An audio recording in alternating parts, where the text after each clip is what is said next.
Ladies and gentlemen, boys and girls, looks like we had some technical difficulties with the intro. Played the wrong one, but this is not the Tuesday night flight. This is the Friday Eve special, where you get the two guys, the tag team champions of the station. It's Fire and Ice. Um, it's the Road Warriors. It's the Gentleman Jack. It's the Midnight Rider. It's the Sideline Junkies Podcast Network. And we are here to entertain you on this Friday Eve. And it can't be Friday Eve without one thing happening to start the show. Now, I don't know, I didn't even tell you this, Jack, but I was at work today. And this lady comes over to me and she's like, oh my gosh, today is, it's Friday Eve, right? I was like, yes. I didn't say anything else. I just laughed at it. But then I thought about it and I was like, she knows. She might know that what also happens today, on this day of days, the fourth weekday of the week, is a little thing we call the Thursday night Throwdown. Yeah. Oh, man. Forced me for the opening break, but hey, let's get it going, man. Got a lot of things to hit up, a lot of things to talk about. Let me just open up with comments. Let's see what these comments are, because I know Sam R is in here. See Sam R. We almost got on the wrong plane. Yeah. Out of bounds. Yeah. I thought Don, Sumo, and KG were tag champs. Hey, I don't write the scripts. I just read them. You know what I'm saying? I'm like Ron Burgundy. If it's on the teleprompter, I read it. So that's all I can say for right now. I don't know if you know this kid, but there's NFL did have a tragedy today. A former Texans/Eagles player, Brian Branham, lost his battle with cancer. He passed away at the age of 37. It wasn't a big name player, so I figured I could just mention it to start the show off. Not to diminish what happened, but just to acknowledge it more so than anything else. And with that being said, Jack, how are you feeling, man? I'm feeling good, buddy. I'm feeling good. A lot of stuff cracking off today. Got a few surprises, a few not surprises. I look forward to getting into it, babe. Okay. So let's start with the coup de grace of the week. The big dance, the big silly, the MLB showcase, the All-Star game. What were your thoughts? What did you see? Did something stand out to you? And let's save the end thing for the end thing. Well, no, nothing really stood out. I mean, it was a good game. They jumped out to a 6-0 lead there real quick. I think that was the AL, correct? It was the NL that jumped out early. The AL came back 6-0. And the AL came back, tied it in the ninth. I thought that was sweet. You couldn't ask for anything better as far as, the way it started. 6-0 lead, you're like, uh-oh. But it was nice. And the tie game and the tiebreaker, I liked the tiebreaker. I mean, I thought we was going to go extra innings. I was unaware of this new rule. But I thought the 3-man hit off was an awesome idea. And the big man from Philly came through, Schwarbs. He hit his third one off one knee, man. It was impressive. And I was surprised when the managers made the decisions that Shohei and Judge were nowhere to be mentioned. So, yeah, that was nice. I liked it. How about you? Well, the scuttlebutt on that piece is that they had already left. They had left the building. Like once they finished or got pulled out of the game, they went on and called it a day.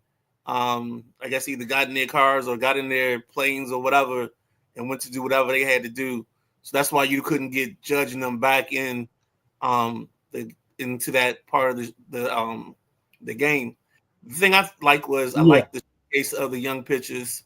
You got to see Skeens, you got to see Mizorowski. I think that's his name, Jake, the kid from Well, Milwaukee. you're talking about judging them already being in the locker room. Yeah, when the tiebreaker came, Tyreek Scooble came out in street clothes and Yeah, watched. So, yeah. yeah, that was pretty neat. Sorry to interrupt. No, you good. No, that's how it is most of the time with the All Star game. Once you do your time, that's why you like being a starter because you get the early night out. You can head home or head to your plane or whatever, but you don't have to stick around and wait for anything. Wow. But Wow. the crazy part to me was also just I like the fact that the man just got 9 innings and got to use all their guys or as many guys as possible. So that way it wasn't a wasted trip for some of these fellas. That's the other thing I thought was a good thing or a good sign is that you played Mm-hmm. everybody. It's a showcase, and I also like the fact that they went back to the players wearing their team jerseys or their natural jerseys as opposed to Yes. doing the silly blue jersey or the made up jersey with All Star on it, all messed up in some fuchsia or some royal blue or whatever it is. So that's really for me what I thought about the All Star game. When we get to, well, you brought it up already, but how to break a tie in the All Star game, they had the swing off, and when I saw it at first, I was like, eh. But then when it happened, it made sense because now you don't have to waste the Mm-hmm. pitches you're using are the base coaches, so you're not worrying about messing up somebody's arm, and then these guys get to just have some fun and let loose. And I thought that was the best part Mm-hmm. about it the whole night was you got a bunch of guys sitting on the steps or sitting on the top of the steps, watching this spectacle go on. Um, and I think that brought some fun back to the game. And I think that was the best part was there was fun. The guys enjoyed it. It looks like, and I think it's going to stick around. I think right now, to be honest with you, Manfred has just done another good thing. I know how much I dog him, but um, yeah, I think he's hit a couple home runs with the clock, showcasing the batting system where you could challenge the balls and strike during the All Star game. I thought that was really Mm-hmm. amazing. I thought that was a smart ad because it just puts stuff in the forefront of people's minds. So next year, if you go to it, they'll be like, "Oh, they know what the reference point is from the All Star game." So I thoroughly enjoyed that. I thought that was one of the best things that they did in that whole sequence. Um, looks like we got some new comments. Let's go ahead and roll through some of those. Yeah. Um, let's see. I'm trying to. There's some spam in here. What's the first comment you Well, you know, see? I noticed one thing. First I see, I got it. I oh, got whoa, it. whoa. I got Which it. is a I got lot. it. Yeah, but some of Then we this got some isn't. garbage in there, too. All right, let's go here. So Sam R says, I think we all predicted the wrong MVP. I think we did. Um, Yeah. Sam R again, I feel like for the fun of the game and the crowd, they let the other team catch up. Wow. Okay. I don't know about that one. But if they did, so what? Let's give them a show. Um, Hmm. I think this is one of the best things that MLB has done in a long time. And then Matty Ice It was, says MLB show once again why it's the best All Star game. Yeah, because it's the easiest one to replicate. You don't have to do anything special, yeah. don't have to change anything. With the way these Mm-mm. guys feel about getting hurt or trying to avoid being hurt, um, this is the best one. This is the most. It's the easiest to replicate and duplicate and do all over again. So I totally agree with you on that. Looks like we good on the comments, Jack. Um, Well, there was 12 strikeouts for the National League. But the National League also, what are you, 3 home runs? Right. So, it looked like the American League pitching was getting them a little bit there in the beginning. Yeah, that But open was a I like. Go ahead. no. I just gonna say I was shocked at the opening. I didn't think they was gonna get to Scooble, and I think that was mostly nerves. Him coming out being the starter, Mhm. but after that, I mean, it looked settled in pretty good, man. Yeah. No, I like the uniforms too. It's been 5, 6, 7 years since they've worn their own uniforms, and I always like that because if you got some players you're not sure who they are, you might have a better chance recognizing them if they have their team's logo on. And I tell you, I'm probably going to go out and get me an Orioles All Star hat. Uh, uh, Once the prices go down, they was asking $48 for an Orioles All Star hat. It's got the Oriole bird with a star on it. It's pretty tight. I think I'm gonna pick me up one of those. And I thought another part of it, I thought when they mic'd up Kershaw, that was pretty funny. That Yes, was pretty fun. yeah, Kershaw's a character anyway. So yeah, I enjoyed it. I thought the home run derby was fine, and I thought the game was great. cool. Um, And we'll, Anything else we want to hit on this baseball topic before we move on to some of the news from today, especially in the NFL, and then we take care of one of our questions of the week. You got anything? yep, I spoke of the home runs, and I didn't mention who hit them. Rooker got one for the American League, and then Alonzo, the big pant, is he the polar bear got one? Corbin Carroll got one. And who got the other homer? Midnight Rider for the. I got him down as having 3 home runs, but I only see 2 listed here. You said three. I know, but I only see 2 listed in the box score is what I'm getting at. So maybe there was so many people the box score ain't big enough. But yeah, I thought it was a great game. Yeah, I think this was an A+ for them. The showing was good. I think Atlanta was the perfect backdrop because you get to see Mm-hmm. the new Atlanta. You don't Mm-hmm. have the same. It's their new facility, and I think they were able to just kill it the whole weekend. So it was a good showing for the ATL, all in all. Mm-hmm. So that's one of the things I definitely took away from this. Mm-hmm. Let's see. Here we go. Maddie jumping in. I thought the tiebreaker was fine too. No issues with that. I do wish all the players would stay for the entire game. They have 2 days off. Well, I mean, you got to think about it, Maddie. If you did, because most of those guys was out there for the home run derby, so even if he didn't participate, he was just sitting out in the sun um, the whole time. I think this is the one time, especially with baseball. I think it's the one sport you can just say, hey, if you got tenure, if you're this and that, we know you're not going back in. We go ahead and let these guys get out and get to their next day or get to whatever their plans are, because they can get out of town early because some of them have private jets, and you're back at home, and maybe now you can maximize that 2 days off because you're home, you're walking in your door at a decent hour on Tuesday night, and then you get to sit there Wednesday and Thursday and enjoy your full days off, however you enjoy your days off. And I think that's the key, is trying to move some of that, moving things around just to make it more comfortable for the players themselves.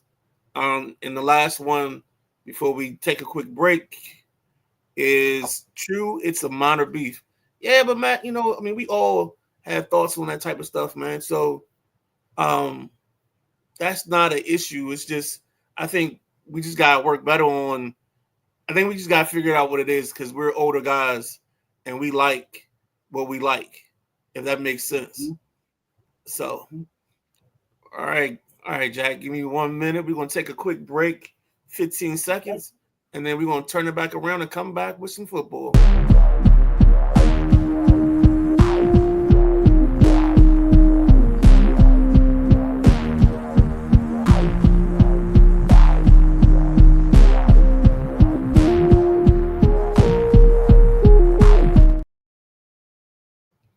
right, ladies and gentlemen, welcome back. Again, Thursday Night Throwdown, Sideline Junkies, Gentleman Jack Carr, Midnight Rider, holding you down for the rest of the evening.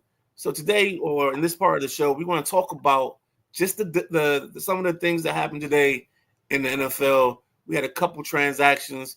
I think the biggest transaction of the day was T.J. Watt getting extended. My notes have 3 years, 123, 108 guaranteed. That sounds like that's good money for a guy that's been so popular. But the other thing that means is the price for Micah Parsons keeps going up. Mm-hmm. So I don't know Definitely. what Dallas is thinking, but they letting that price rise. What you think about the signing?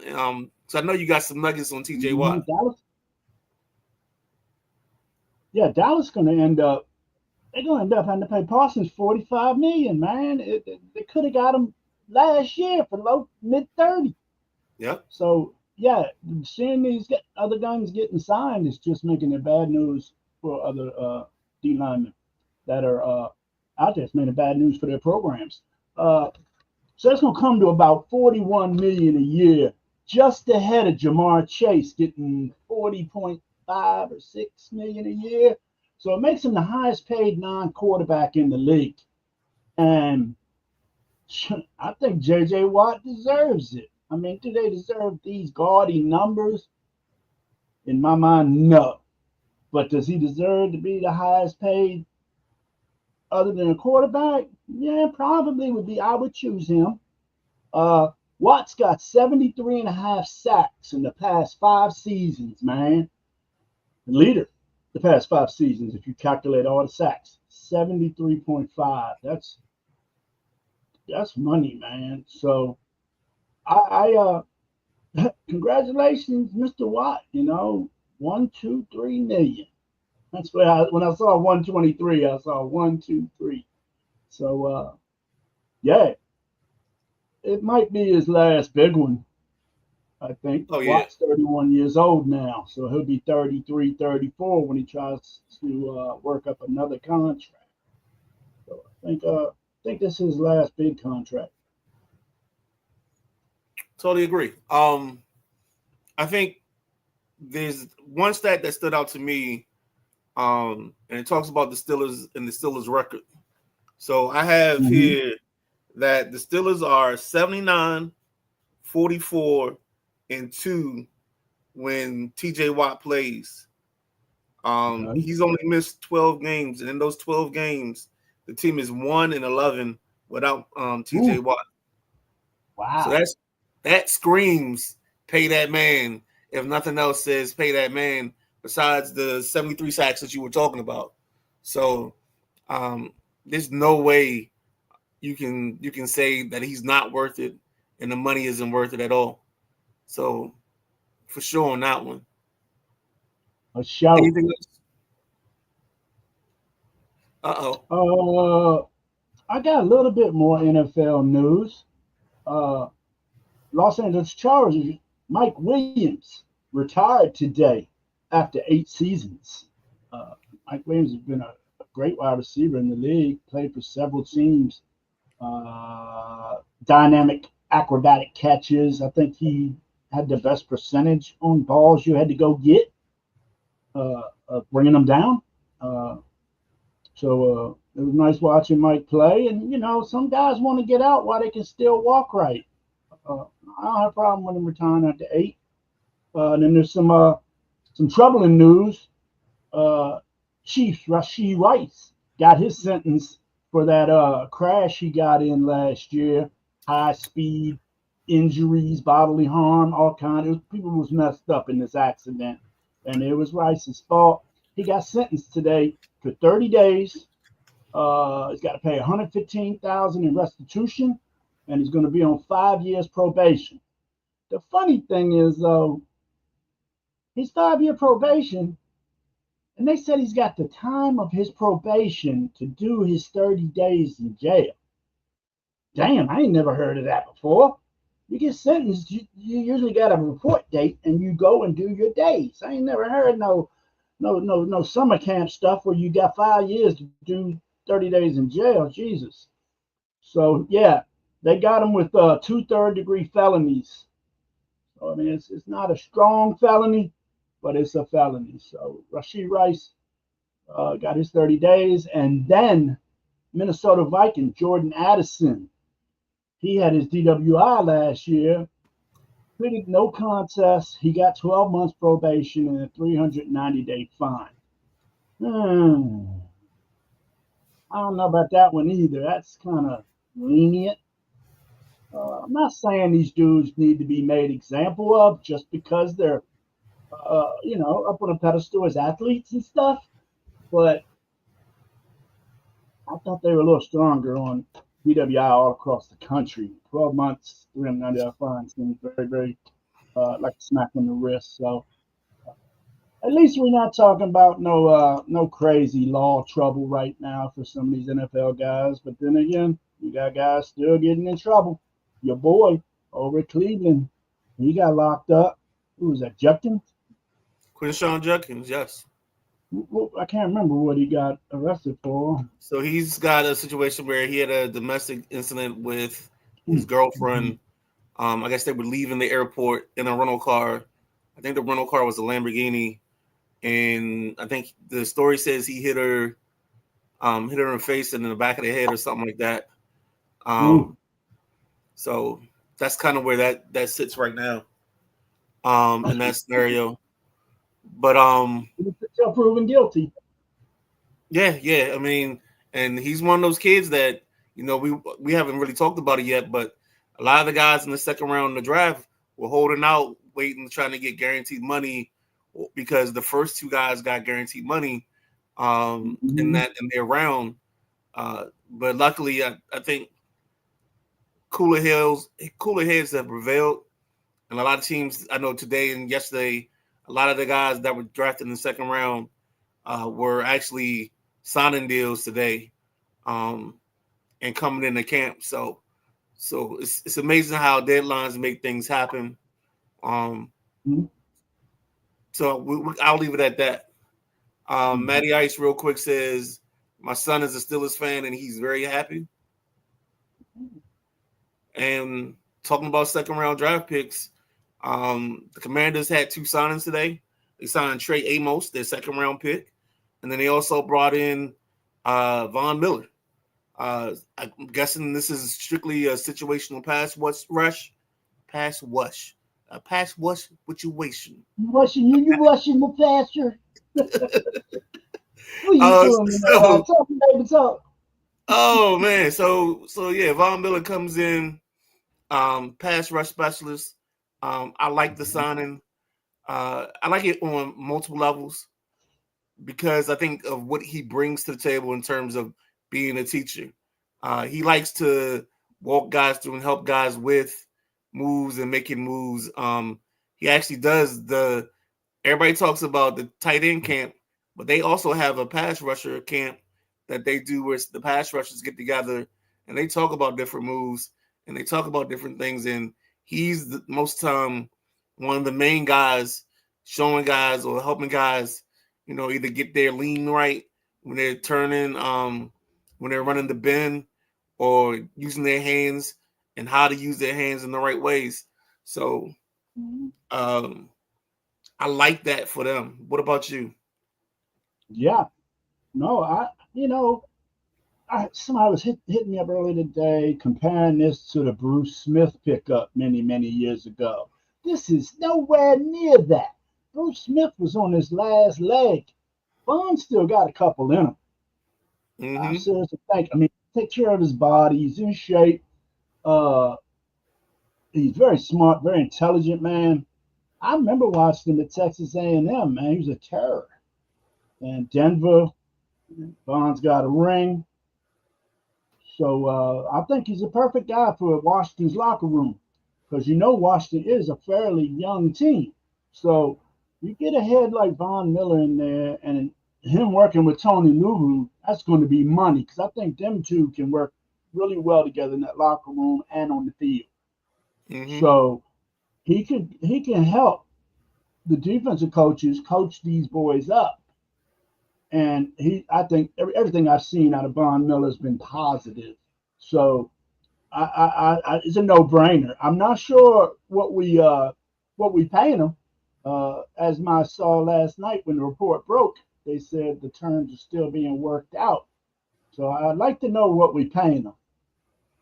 Yeah, so far I haven't seen any terms yet, so I'm gonna hold off on that conversation till we get to that point. Yeah, and locking up the linemen, that's awesome too. You know, let's not. You don't want to drag contract disputes too far into camp. It makes a disruptive environment, in my opinion. You know, and you get a lot of these guys that are holding out, but they still come to camp. Why? Don't come to camp unless you're putting on the gear. But, well, I mean, you got to think about it, Jack. The way the new CBA is set up,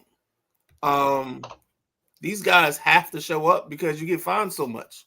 It's so prohibitive for you to hold out that's why a lot of guys do what's called a hold in, because they get the attendance for being there and they don't get the fine. I mean, it's the famous Marshawn Lynch thing. I'm just here so I don't get fined. But you're there, but you're not participating. That's like a sick day to me, man. Come to work, ready to work. If you're holding out, hold out. But we've seen it in the past. It can really screw the chemistry of a team up if holdouts go too far, especially into the preseason and all that. That's way too long. So, you know, and I'm speaking of on Washington's side, they got to lock Terry up soon. Soon. I mean, I thought I heard Washington offered him 30. I think 30's fine. Give him a 3-year 30, give him 90. I think that's fine. I think he's looking for 35-ish. But like I said, I looked at it. There was a list on Facebook the other day of some of the top receivers, and Terry wasn't in the top 10. And I have him right there between, say, 8 and 12 myself. You know, I'm not being a homer, putting my boy at number 1. I'm being true. I think Terry McLaurin is top 12. Okay. He's in top 12, right around that 9, 10, 11 area. So I think it's gonna be money is $30 million. I think it's gonna be curious to see where he lands, because right now we're doing the top 100 in NFL, and I think Bobby Wagner was at 74, and I think Tunsil was at 86.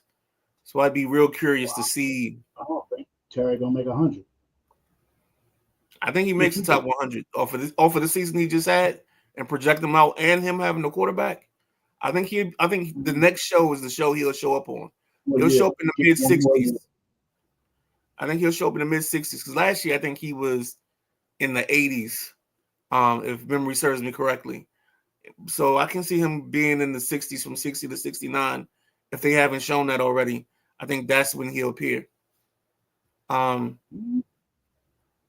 right, Jack, let's hit a comment, hit a quick break again, and then we'll come back with the list, and we'll come back with quick stadium talk.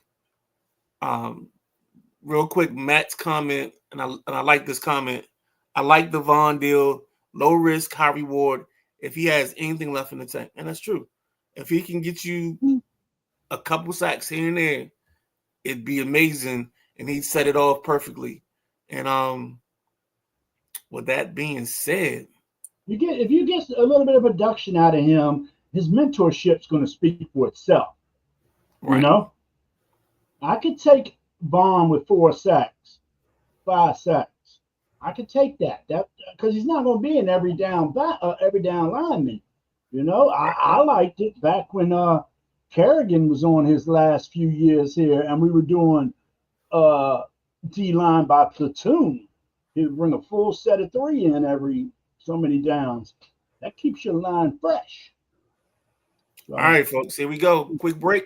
We'll be right back. See you on the other side.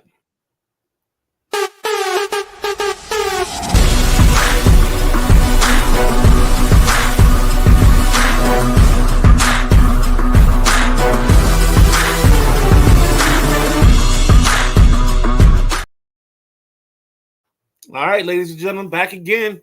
Here we go. Coming down the home stretch of the Thursday Night Throwdown, Gentleman Jack Carr, Midnight Rider. We got a list. You know, I told you this is list season.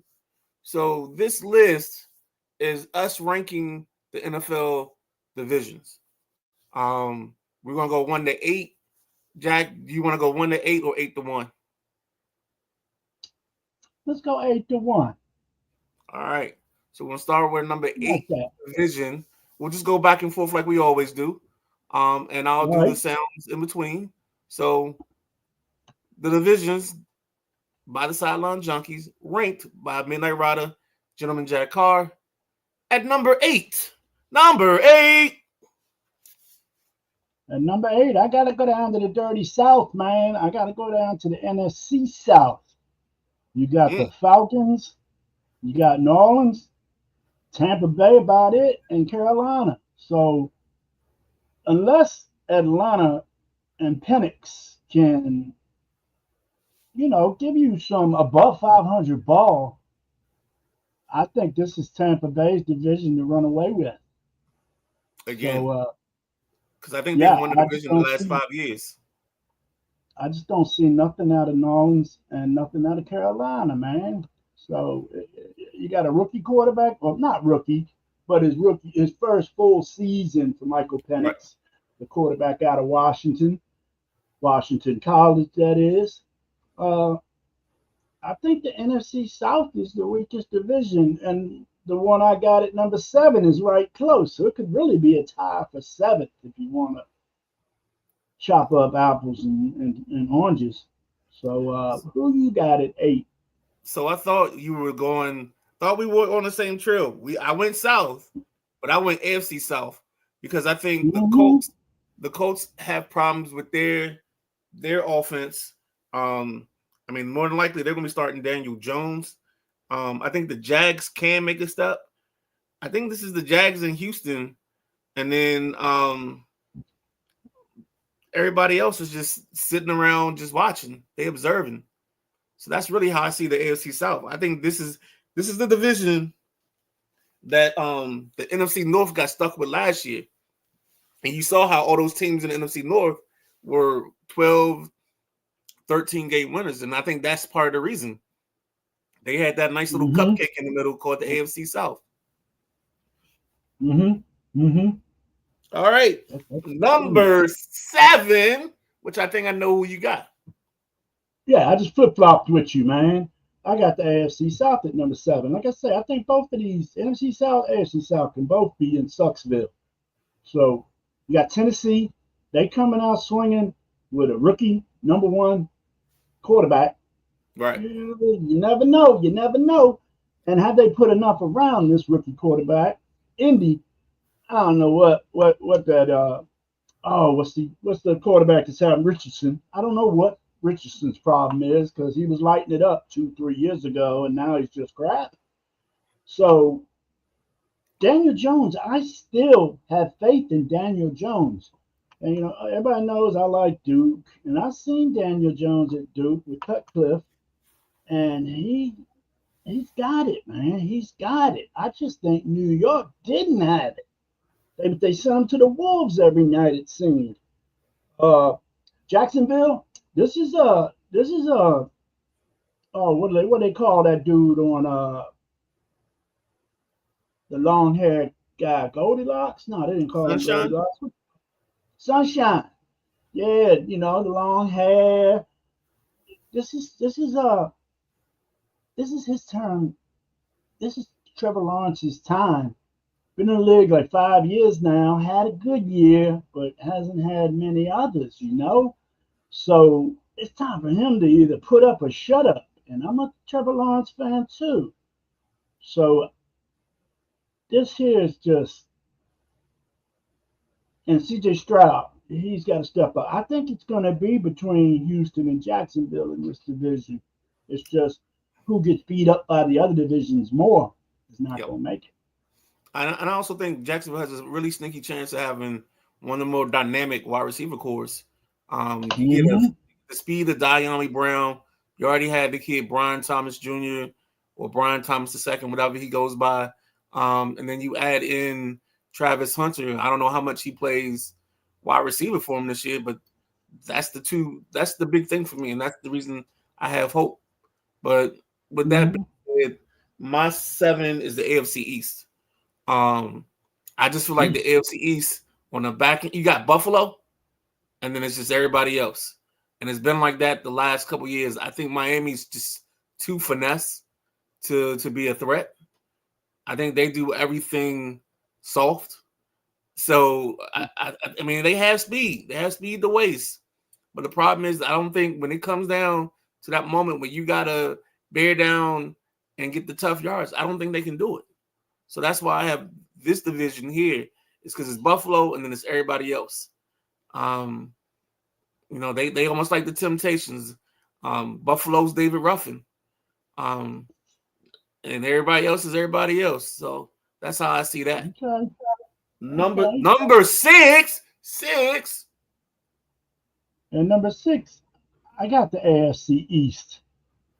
I do, Buffalo gonna do Buffalo does. Miami, who knows what they're gonna do? Who knows if Tua's gonna make it through a few games? Because I think Tua's possibly one concussion away from being done.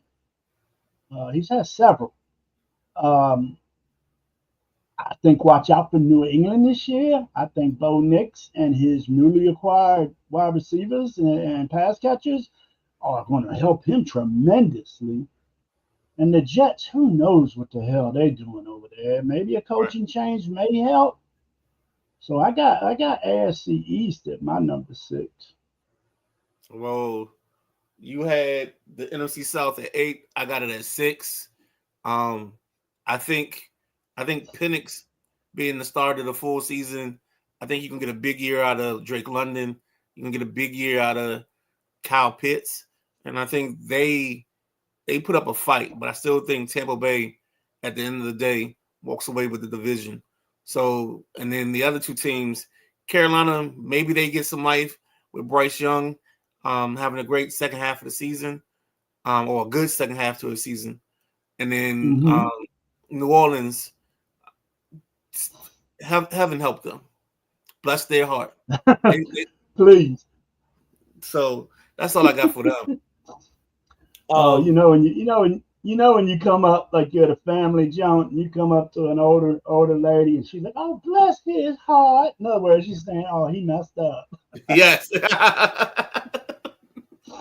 Sorry to say this, but especially at the black folk joints, like, Nah, you're "Oh, right. bless You're right. his heart, bless his heart."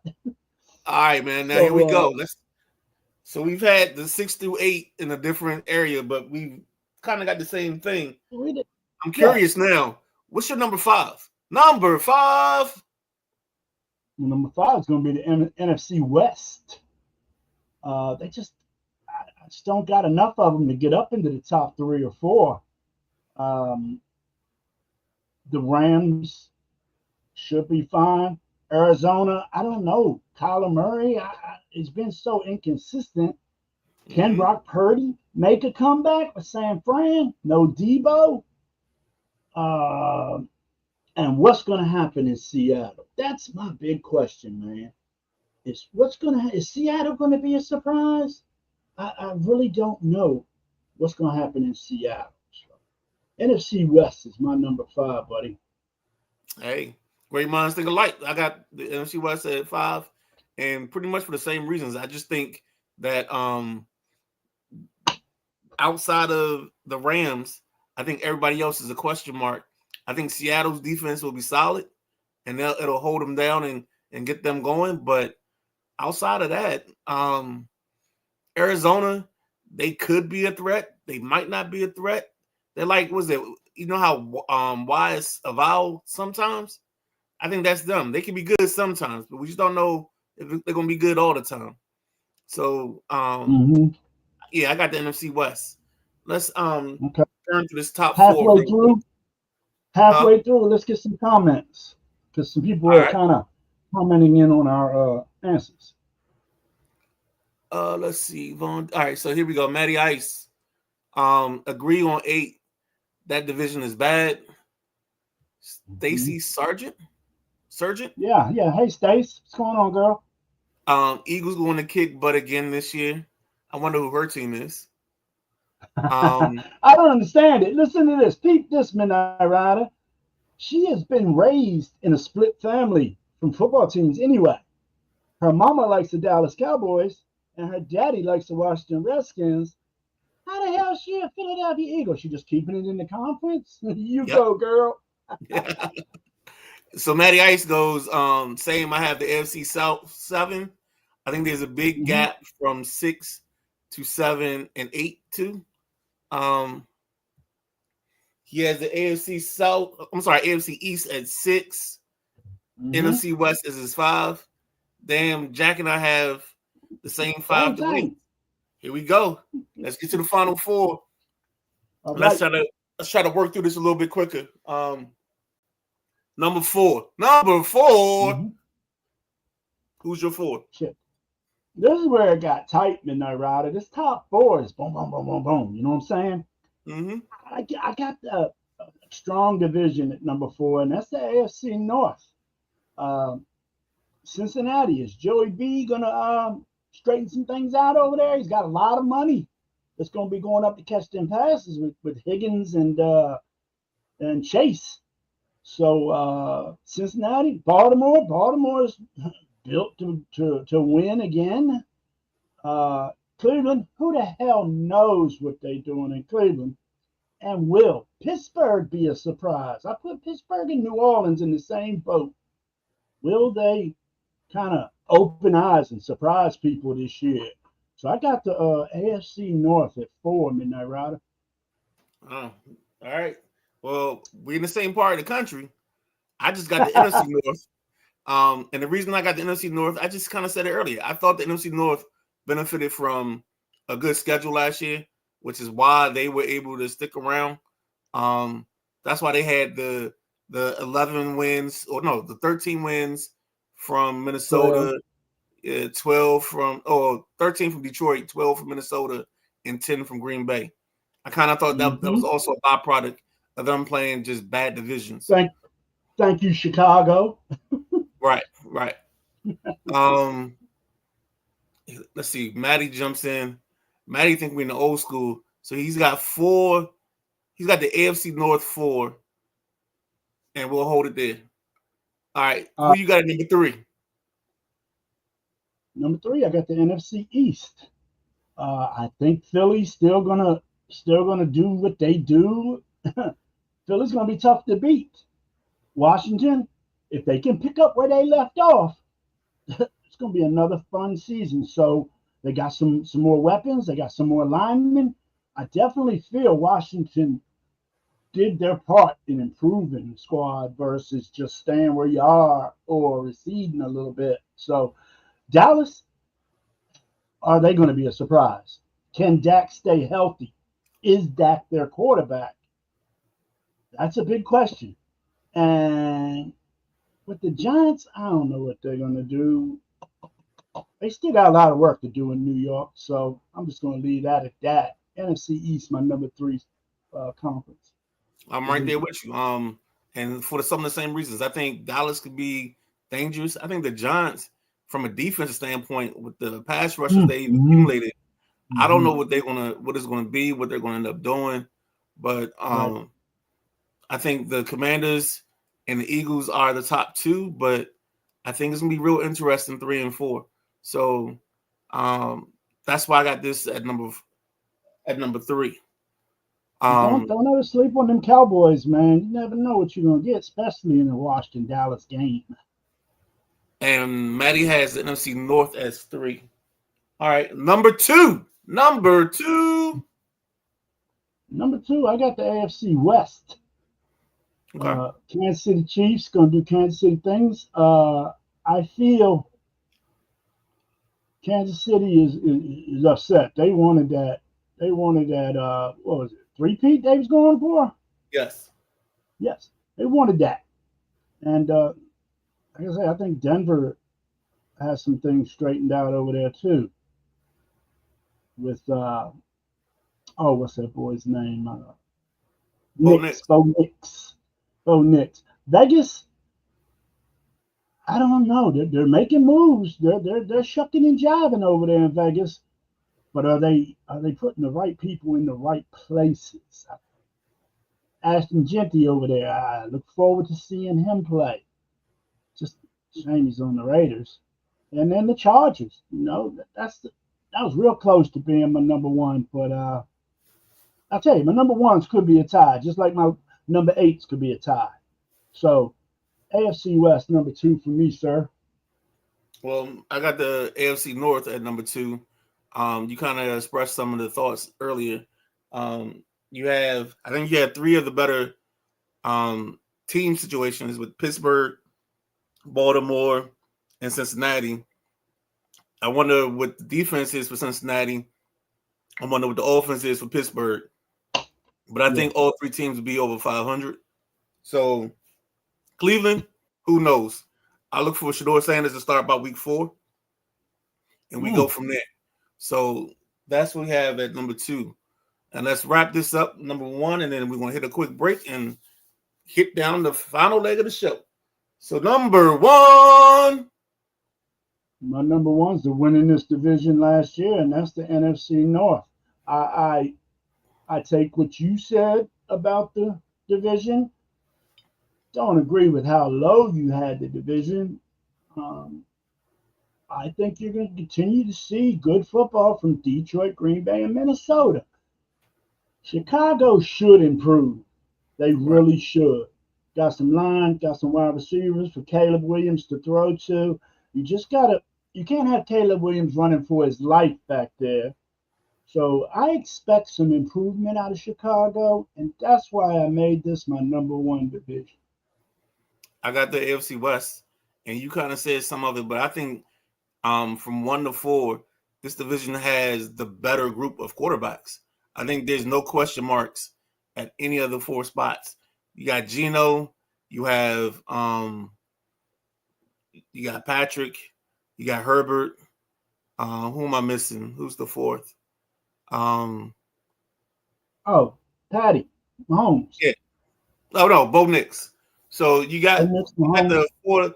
Yeah, you got. I think this is one of the divisions where everybody's quarterback situation is set up and perfect, and I think they can figure that out. Let's hop back to Matty because I think this is his way of it. He's got the NFC East 2, AFC West 1. 1 and 2 will have 3 teams in the playoffs this year. Miss Stacy laughed at you for what you said about her being a fan. It's crazy. Matty Ice said I went old school, calling the North the Central. Heck yeah, buddy. And the top 4 divisions are light years ahead of the bottom 4. And I totally agree. And I think a lot of that has to do with the most important position on the field, and that's the quarterback.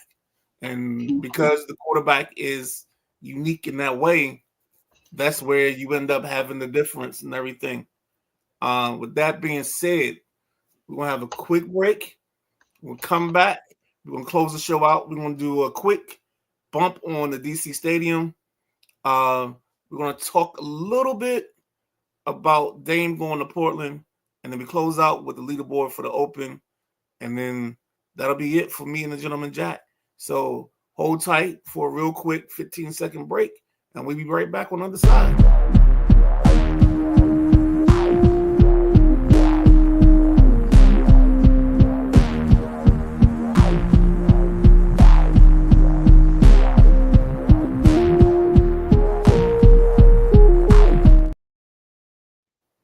All right, ladies and gentlemen, welcome back. Sideline Junkies Podcast Network. It's the Thursday Night Throwdown. It's the Gentleman Jack. I'm the Midnight Rider. We're coming down to the home stretch. We're going to do a quick segment because I don't know how much Jack knows about this on the stadium for DC. I heard a couple scuttlebutts, so I just wanted to put out what information I knew or what I heard. If Jack heard anything, please feel free to throw it out there, and we just go for there because we don't need to stick on this long. Do you have anything that you've heard stadium-wise? Stadium-wise, no. We keep that up to you. My DC guy handles all the DC government news. Roll with it, Midnight Rider. All right, it's cool. So what we had today, we're 2 days beyond whatever the deadline was supposed to be. It was supposed to be July 15th for them to have exclusive rights to bargain or make a deal with the city. The council did pass legislation to at least incorporate the stadium money in the budget for 2026 or 2027. The other thing that transpired today, real quick, is there's a letter from the Speaker of the House. I think his name is Comer. And basically, this letter is putting pressure on them, telling them basically, hey, let's get this done by August 1st so we don't have to get involved. So with that being said, we've got Congress putting pressure on because, I mean, you got to think about it. The ownership group pressured and hounded Congress to try to get this land to D.C. for this purpose. And Brian Mitchell said one thing. He said, you've never seen something get voted for in the Senate at 100 to nothing without there being some other plans laid. And I think he's absolutely right. I think the plans were laid in place. You know, the money started rubbing, touching other people, going into some pockets. You know what I'm saying? Some skids have been greased. So I think this is a situation where the city's got to either put up or shut up, or Congress is going to get involved because they didn't just give that land to D.C. for them to do what they want. They want what they want done to it, meaning Congress. And Congress wants the stadium there so all these events can keep coming to the city, and they are the centerpiece. You know, it's a beautiful thing when you turn on the TV and you see the skyline of D.C. behind the stadium. You know what I'm saying? And you got the White House, you got the Capitol, all in earshot and all on good camera angles. It's one of the most beautiful cities in the world. In the world, Craig. In the world. In the world, Craig. All right. With that being said, that's pretty much the stadium right now. I'll update you if anything new comes up Sunday. We'll do that on the Sunday Rise. But with that being said, the next thing, kind of some shocking news to me. I don't know what you thought about this, but Dame Lillard signed today, 3-year deal, go back to Portland. Of course, we know he's not playing next season, but this will be, 2 seasons from now, and then there's a player option later on. Any thoughts on that? Well, I mean, I don't know when Dame's coming back. I don't see him starting the season. Didn't he got his injury, beginning of the playoffs? He got his right in the beginning of the playoffs. So he's Achilles. Yeah. Pretty much, again, what they've said with everybody that's gotten Achilles in the playoffs, they've pretty much ruled them out for the season. Yeah. So they signed him to a 3-year 42. But if you look at it from my spot, he'll be on the court for a 2-year 42. Right. But he's still getting paid from Milwaukee too. So he's double dipping. You know what I'm saying? He's still got a lot of money on the table with Milwaukee. He's also got a no trade clause. Him and LeBron are the only ones that have that now, since Bradley Beal waived his. It was just LeBron and Brad. We'll see what Coach, Chauncey Billups is the coach over there. We'll see what he can do to work Dame into helping this Clippers squad. But I mean, welcome home, Dame. I mean, that's all you can say. I love Dame back in the day, man. I'm looking at a picture right now. Dame time. He was silk. But I just think Dame's better days are behind him. 25 years old now, Dame Lillard. So I think it's just going out to the pasture, man, by going to Portland. I think going back to Portland is the only way you can revitalize his career. I'm with you. I think it's gonna be a struggle, but I think that's his best chance. I think he feels like if he goes back to something familiar, if he can reconnect, that's his best shot and his best opportunity. So that's why I think he made that trip, or he took that chance. You know what I'm saying? Like sometimes just being home and being in the same bed and having some of the normal things is easier than when you have to adjust to a brand new city and a brand new spotlight, like going to Milwaukee. So that's what I say on that. I saw 2 comments pop up. I don't know if they're brand new or not, or if they're in what we're talking about. Oh, V. Williams, Miss Williams says good information. Stacy, you gotta type in Miss something. V. I mean, we don't know what you're saying, Stacy. So type in some words, put some letters in, then hit enter. What she got? She don't have anything right now. All right, Jack. She's doing invisible ink. Yeah. So we got the biggest tournament, I guess, the last major on the golf circuit. It used to be called the British Open up until 2016, and then they decided just to call it the Open. Some people have. I still call it the British. I still call it the British 9 times out of 10. I really call it Open because a lot of times when we talk about the U.S. Open, people call it the Open. So I get lost on that. Right. I've always called the U.S. Open the Open myself. Yeah, I totally agree with you. I'm totally there with you. So with that being said, can you give us a quick rundown of the leaderboard before we get out of here? I know there's a bunch of people in the top 10. You know, Midnight Rider, I have trouble reading these leaderboards sometimes, and usually it's because I don't know who they are. Today, I can't pronounce half their names. You get to a name. You got a tournament. Hold on. Let me pull it. I had the list up because I saw a couple of names in the top 10, and I was like, I'm gonna help you out a little bit. You got a guy. He's leading the tournament right now. Skove Olsen at -4. -4 is an excellent score from what I thought it was going to be. I thought -3, -4 would win the whole show. I was expecting. I don't know what the weather was like. I did not watch it all today, but I thought weather and winds and all that was going to keep the scores very low. Lee is tied at 4 under. Fitzpatrick is tied at 4 under. Blusenhout is tied. English. There you go, Jack. Gordon, Scheffler, Kalakajana, Hatton, Haggard, Lee Westwood is at 10. Ricky Fowler is at 10, -2. I think that might be Butch Harmon. It's one of the Harmons. He's at -2. There's a string of them, man.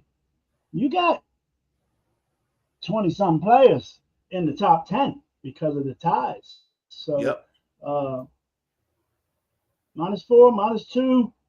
Let me look down the bottom and see what the worst score on here was. +11. Ooh, that was by one of the amateurs. Let me find a name that's on the bottom here. Bryson DeChambeau shot +7. Patrick Reed shot +6. I'm not a Patrick Reed fan. Rory is sitting at -1, tied for 20. Tony Finau also at -1. Huh? I picked Morikawa to win this. Hold on. Schauffele's even. Mickelson's at -1. John Rahm is at -1. Anybody +1. And as long as you want to go +1, you still got a shot at all this, man. There's 3 more days left. Adam Scott's at +1.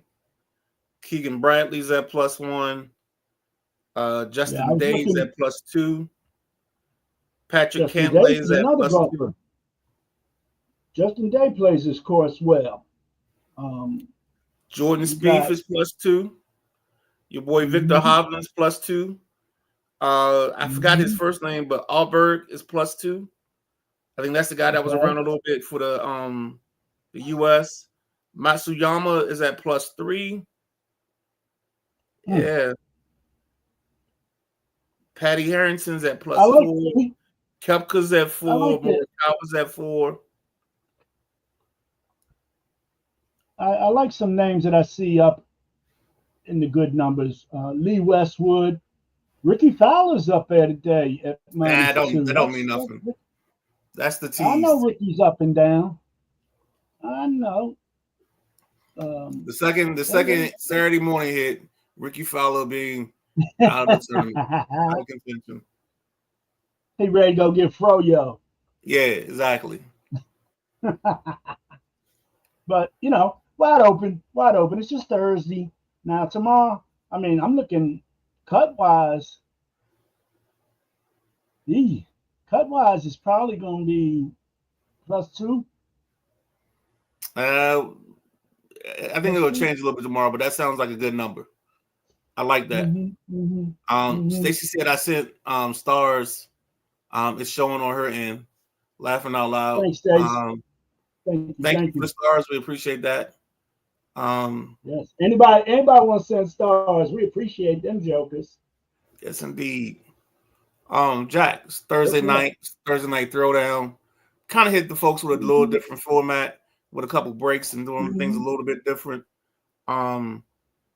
I know we may have cut you off on a couple of things, and you may want to get some things out. So, some people call it the wrap that shit up B. Some people call it the remainder or what's left, the leftovers. I don't care what we call it. You got anything left over that you want to just mention and get out there that we didn't touch? No, sir. I think we covered quite everything we needed to this Thursday evening. Okay. We're good. Thank you, everybody, for the comments and tuning in. And thank you that are going to watch this at a later date. First and foremost for me, just if you haven't like, subscribed us on any of the platforms, please click like, subscribe, because that helps us out tremendously. The other thing is, if you hear today, don't be scared to come back. We got the Saturday night WrestleManiacs at 8 p.m. I think on Saturday. If you're a wrestling fan, you're into that. They cover everything. When I say everything, everything. And then Sunday morning, you come back with the Sunday Rise at 11 a.m., somewhere between 11 and 11:15. That normally stars myself, the gentleman Jack.